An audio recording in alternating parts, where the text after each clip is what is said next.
अस्सलाम वालेकुम नाज़रीन, मैं हूं शेख रहमत अली, आप देख रहे हैं क्राइम टुडे न्यूज़। नाज़रीन, तेलंगाना को लेकर मुख्तलिफ चैनल्स में मुख्तलिफ सर्वे रिपोर्ट्स आ रहे हैं, मगर ज़्यादातर ये सर्वे रिपोर्ट्स में तेलंगाना में कांग्रेस की हुकूमत बनती हुई नजर आ रही है। लेकिन वहीं पर कुछ ऐसे चैनल्स है जहां पर बीआरएस पार्टी को भारी अक्सरियत से हुकूमत बनाने की बात की जा रही है, और ऐसे कुछ सर्वे रिपोर्ट्स होते हैं जो सिर्फ अंदाजा लगाते हैं। ये ज्यादातर कामयाब होते हैं, लेकिन तो इसको पूरी तरह से यकीनी मानना ये ठीक बात नहीं। लेकिन हम आज एक ऐसा चैनल जो जिम्मेदार चैनल है, नेशनल चैनल एनडीटीवी इंडिया, उसकी लेटेस्ट सर्वे रिपोर्ट आई है, उसके हिसाब से हम आपके सामने बात करेंगे कि किस तरह से तेलंगाना में कौन कहां पे जीत रहा है और किसको कितने सीट आएंगे, ये तफसील डाले हैं। तो हम ग्रेटर हैदराबाद के ही ताल्लुक से बात करेंगे, जहां पर अगर टोटल हम देखेंगे तेलंगाना में तो मौजूदा पार्टी बीआरएस वो 42 सीट ले रही है, और वहीं पर कांग्रेस 62 सीट ले रही है, और भारतीय जनता पार्टी 3 सीट और मजलिस इत्तेहादुल मुस्लिमीन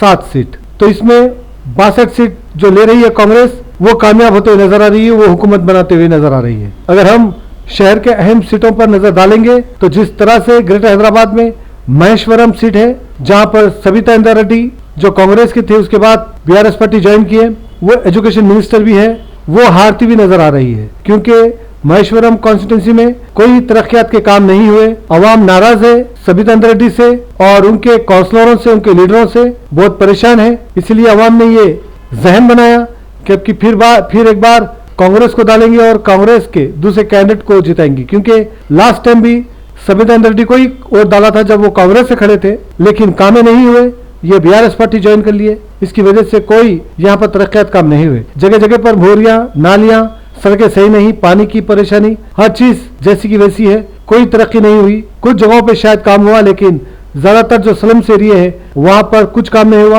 अवाम परेशान है। इसी बात को लेकर अवाम अब नाराज है सविता इंद्रा रेड्डी से और बीआरएस पार्टी से और बीआरएस पार्टी के लीडरों से। अब वो कांग्रेस को डालेंगे, इसीलिए इस सर्वे रिपोर्ट में कांग्रेस को यहाँ पर कामयाब होते हुए बताया जा रहा है। इसके अलावा हम बात करेंगे खैरताबाद कॉन्स्टिट्यूंसी की। खैरताबाद में दानम नागेंद्र है जो बीआरएस पार्टी के मौजूदा एमएलए, यहाँ पर भी कांग्रेस की कामयाबी होती हुई नजर आ रही है। जिस तरह से सर्वे रिपोर्ट में बताया गया, नागेंद्र को शिकस्त होगी, क्योंकि नागेंद्र भी कुछ सालों से अवाम के दरमियान नहीं है, अवाम के मसलों को लेकर वो सीरियस नहीं है, अवाम के परेशानियां सुनने के लिए नहीं है, वो सिर्फ बातें बड़ी बड़ी करते हैं लेकिन अमली तौर पर कुछ काम नहीं करते। शायद यही वजह है कि अवाम अब उनको बदलना चाह रही है और बीआरएस पार्टी को बदलना चाह रही है, इसीलिए वो कांग्रेस को ला रही है। इस सर्वे रिपोर्ट के हिसाब से हम देखेंगे तो खैरताबाद में कांग्रेस की जीत बताई जा रही है। इसके अलावा हम जुबली हिल्स में देखेंगे तो जुबली हिल्स में एम गोपीनाथ जो बीआरएस पार्टी के मौजूदा एमएलए हैं, जो दूसरी बार जीते हैं, लेकिन यहाँ पर एम गोपीनाथ पर भी ये इल्जाम है कि वो अवाम के दरमियान नहीं आते, अवाम के मसलों को हल नहीं करते, अवाम से मिलते नहीं, सिर्फ बातें बड़ी बड़ी करते हैं लेकिन अमली तौर पर कुछ काम नहीं करते।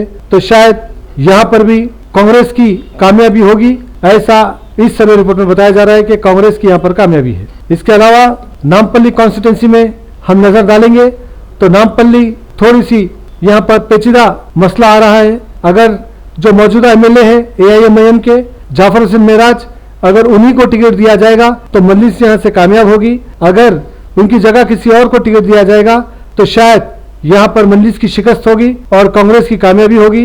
इस सर्वे रिपोर्ट के हिसाब से यहाँ पर मजलिस को कामयाब बताया जा रहा है, कांग्रेस को नहीं बताया जा रहा है। लेकिन यहाँ पे कैंडिडेट का बहुत अहम रोल है, क्योंकि जाफर हुसैन मिराज अवाम के दरमियान रहकर कुछ काम किए हैं, दूसरे जो एमएलए थे उनसे बेहतर ये काम को अंजाम दिए हैं। शायद अवाम इनसे खुश है। अगर कैंडिडेट बदलता है तो शायद फिरोज खान यहाँ से कामयाब होंगे। इसके अलावा मुशीराबाद में भारतीय जनता पार्टी की कामयाबी, अंबरपेट में भारतीय जनता पार्टी की कामयाबी और गोशा महल में भारतीय जनता पार्टी की कामयाबी। जो राजा सिंह, जिसको हाल ही में पार्टी ने सस्पेंड किया था, फिर से उनको पार्टी में लिया गया और फिर से उनको टिकट दिया गया, और ये बताया जा रहा है कि गोशा महल फिर से राजा सिंह जीतेंगे। और जितना अलग अलग तेलंगाना में जो डिस्ट्रिक्टों में जहां पर खड़ रहे हैं बीआरएस और कांग्रेस के दरमियान ये फाइट है, और कांग्रेस बीआरएस को पीछे छोड़ते हुए कामयाब होते हुए नजर आ रही है।